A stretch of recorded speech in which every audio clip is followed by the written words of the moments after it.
Somewhere right now, a 7-year-old is playing Chopin. Meanwhile, you, a fully grown adult with a mortgage and a LinkedIn profile, still cannot parallel park without a small prayer. Both of you have practiced.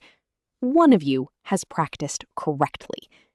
This is the story of the difference, and why your brain has been quietly rewiring itself every single time you've embarrassed yourself at karaoke.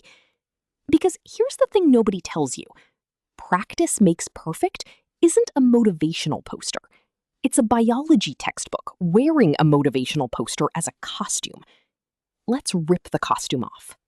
Every time you repeat a movement, swinging a bat, hitting a chord, doing the thing where you nod along in a meeting like you understood any of it, a set of neurons fires in a specific sequence. And your brain, which apparently has nothing better to do, starts wrapping that neural pathway in a fatty white substance called myelin. Think of myelin like insulation on an electrical wire, except instead of preventing your house from burning down, it's the reason Serena Williams can return a 130-mile-per-hour serve without visibly aging. The more you repeat a movement, the thicker the myelin sheath gets, and the faster and more reliably that signal travels. Unmyelinated signals amble along like a toddler at a grocery store. Myelinated signals move like they're being chased by a bee. This is why beginners are jerky and robotic, and why experts look like they're barely trying. They're not doing more. They're doing it on a superhighway, while you're still on a dirt road with a under construction sign that's been there since 2019. And critically, myelin doesn't care if you're practicing correctly. It will just as happily insulate a bad habit as a good one. Practice the wrong golf swing 10,000 times, and congratulations, you now have an Olympic-grade neural superhighway leading directly into a sand trap. Psychologists Paul Fitts and Michael Posner mapped out how we acquire any skill, and it happens in 3 stages, which I will now rename for accuracy. Stage 1 is the cognitive stage, also known as the stage where you narrate everything out loud like a malfunctioning GPS. Okay, left hand goes here. No, wait, right hand. Okay, clutch. No, not the brake. Your prefrontal cortex, the effortful, exhausting, please think about every single variable part of your brain, is doing all the heavy lifting. This is why one driving lesson leaves new drivers more tired than a marathon. Stage 2 is the associative stage, or the stage where you only mess up sometimes, which is somehow worse. You're chunking information now, grouping small motor sequences into bigger ones. The same way you don't think curve, line, dot when you write the letter E, you just write an E. Errors get less frequent. Confidence gets wildly ahead of competence. This is the stage that produces guitar players convinced they're ready for a solo, and home cooks convinced they don't need to follow the recipe anymore.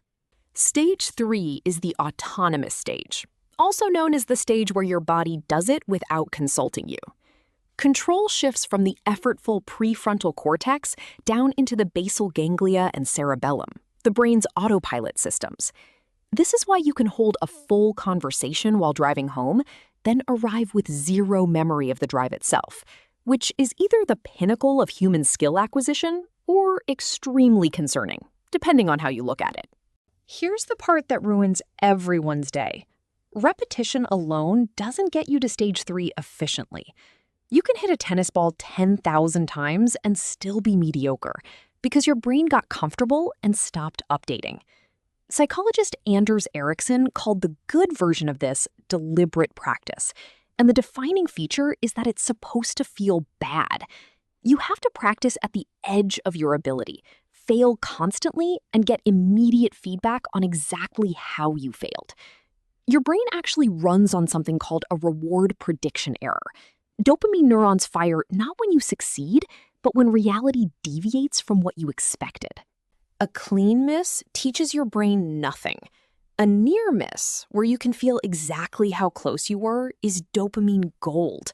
This is the actual neurochemical reason why video games are more addictive than real life. They're engineered to feed you a constant stream of so close instead of easy wins or hopeless failures.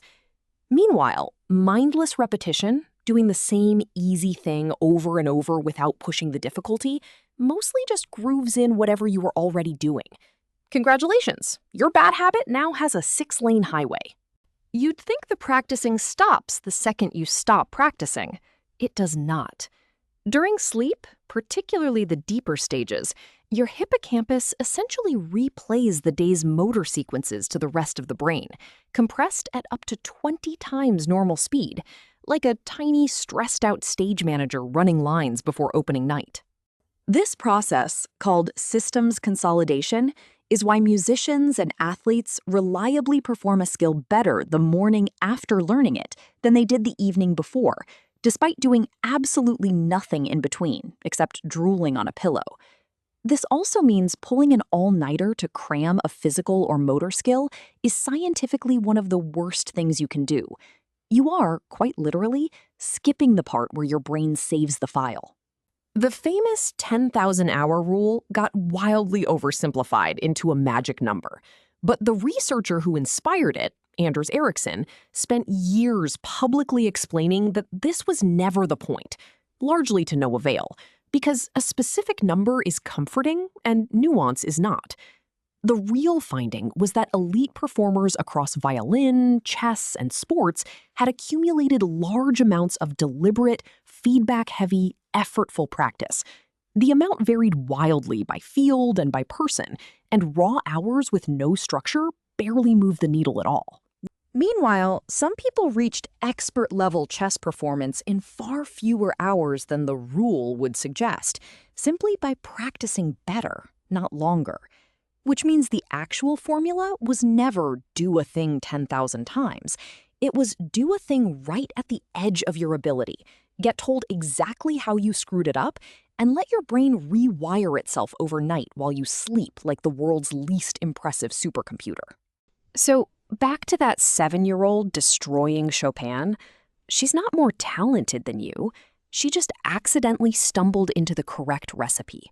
Struggle at the edge of her ability, get instant feedback, sleep on it, repeat until the neural highway is paved. You, meanwhile, have spent years flailing at a ukulele in a way that is, biologically speaking, extremely well insulated. The good news is, your brain doesn't care how old you are or how long you've been bad at something.